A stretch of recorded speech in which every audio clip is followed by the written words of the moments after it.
All right, in this video, I'm going to show you how to get video to display inside of text using Adobe Premiere Pro. All right, so you start out with a video clip. Any video clip that has some motion will work.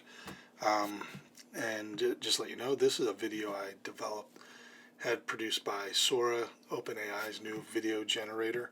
So this is not actually Santorini, Greece, but we'll pretend it is for this video. All right, so your first step is to get some text. You can click on the little T tool down here and then click anywhere in your preview window and just type in whatever it is that you want to have appear. Over here, I should say that I am in the editing workspace. So anyway, over here, I'm going to center my text. I can actually select the move tool to kind of move it around.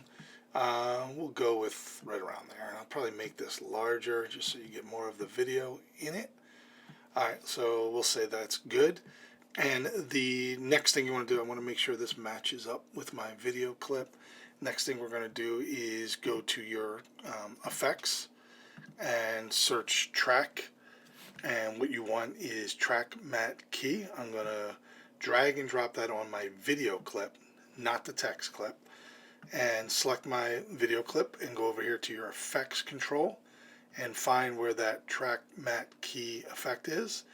And under the matte, you're going to select where you want to apply it to. And if you see, my text video is on video layer 2, so I'm going to select video layer 2. And that's it. You have text, video in your text. Pretty simple.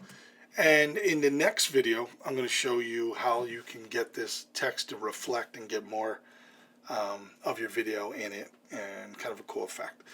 So look for that next. Let me know if you have any questions. Thanks.